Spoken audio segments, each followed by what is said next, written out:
قارون کے خزانے کے متعلق آپ نے تاریخی حکایات اور محاورے تو سنے ہی ہوں گے۔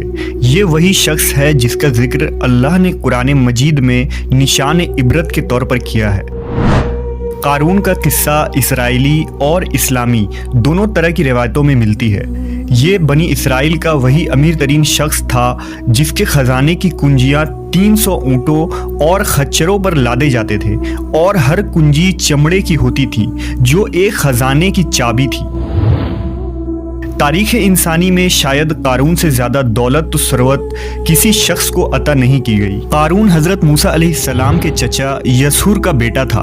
وہ نہایت ہی حسین و خوبصورت آدمی تھا۔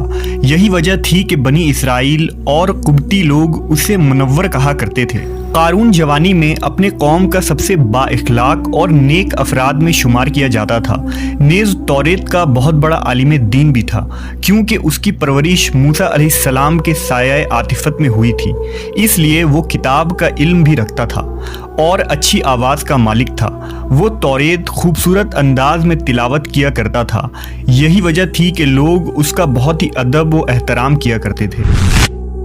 قارون ابتدا میں حضرت موسیٰ علیہ السلام پر ایمان لے آیا، اور جب بنی اسرائیل کو قبطیوں کی غلامی سے نجات ملی تو وہ ان کے ساتھ مصر کو چھوڑ کر سرزمین موعود کی طرف ہجرت کر گیا۔ وہاں اس کے حالات ایک دم سے بدل گئے اور اس کے ہاتھ میں بے شمار دولت آئی۔ دیکھتے ہی دیکھتے وہ اپنی قوم کا امیر ترین شخص بن گیا، جس کا ذکر اللہ نے قرآن مجید میں کچھ یوں کیا ہے: بے شک قارون موسیٰ کی قوم سے تھا، پھر اس نے قوم پر زیادتی کی، اور ہم نے اس کو اتنے خزانے دیے جن کی کنجیاں اٹھانا ایک طاقتور جماعت پر بھاری تھی۔ ایک جگہ فرمایا، جب اس سے اس کی قوم نے کہا اتراؤ نہیں، بے شک اللہ اترانے والوں کو پسند نہیں کرتا، اور جو مال تجھے اللہ نے دیا ہے اس کے ذریعے آخرت کا گھر طلب کر، اور دنیا سے اپنا حصہ نہ بھول، اور احسان کر جیسا اللہ نے تجھ پر احسان کیا، اور زمین میں فساد نہ کر، بے شک اللہ فسادیوں کو پسند نہیں کرتا۔ جب زکوٰۃ کا حکم نازل ہوا اور حضرت موسیٰ علیہ السلام نے اس سے عہد لیا تو اس نے یہ وعدہ کیا تھا کہ اپنے مال کا 1000واں حصہ زکوٰۃ نکالے گا۔ جب اس نے اپنے مال کا حساب لگایا تو ایک بہت بڑی رقم زکوٰۃ کی نکلی، لہٰذا اس کے دل میں حرص اور لالچ پیدا ہو گئی اور وہ زکوٰۃ کا منکر ہو گیا۔ اس نے ایک گندی چال چلی۔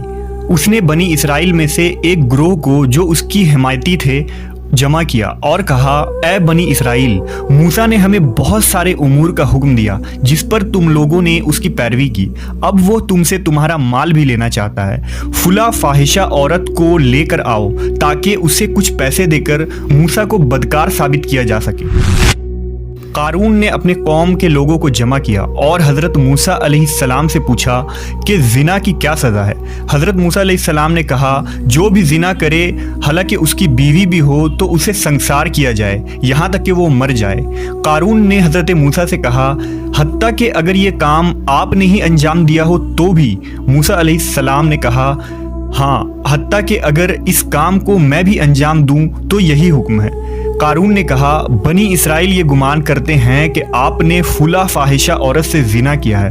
حضرت موسیٰ علیہ السلام نے فرمایا کہ اس عورت کو میرے سامنے لاؤ، لہٰذا وہ عورت بلائی گئی تو آپ نے فرمایا، اے عورت، اس اللہ کی قسم جس نے بنی اسرائیل کے لیے دریا کو پھاڑ دیا اور عافیت و سلامتی کے لیے دریا کے پار کرا کر فرعون سے نجات دی، سچ کہہ دے کہ واقعہ کیا ہے۔ حضرت موسیٰ کے جلال سے عورت سہم کر کانپنے لگی اور اس نے مجمع عام میں صاف صاف کہہ دیا کہ اے اللہ کے نبی، مجھ کو قارون نے کثیر دولت دے کر آپ پر بہتان لگانے کے لیے آمادہ کیا ہے۔ اس وقت حضرت موسیٰ علیہ السلام آبدیدہ ہو کر سجدہ شکر میں گر پڑے اور بحالت سجدہ آپ نے یہ دعا مانگی کہ یا اللہ، قارون پر اپنا قہر و غضب نازل فرما دے۔ لہٰذا وہ تمام لوگ جو قارون کے ساتھ تھے وہ اس سے جدا ہو گئے۔ موسیٰ علیہ السلام نے اللہ کے اذن سے زمین کو حکم دیا تو زمین پھٹ پڑی اور قارون اور اس کے پیروکار اس میں دھسنے لگے، اور دیکھتے ہی دیکھتے قارون، اس کا مکان اور خزانہ سب اس زمین میں دھس گیا۔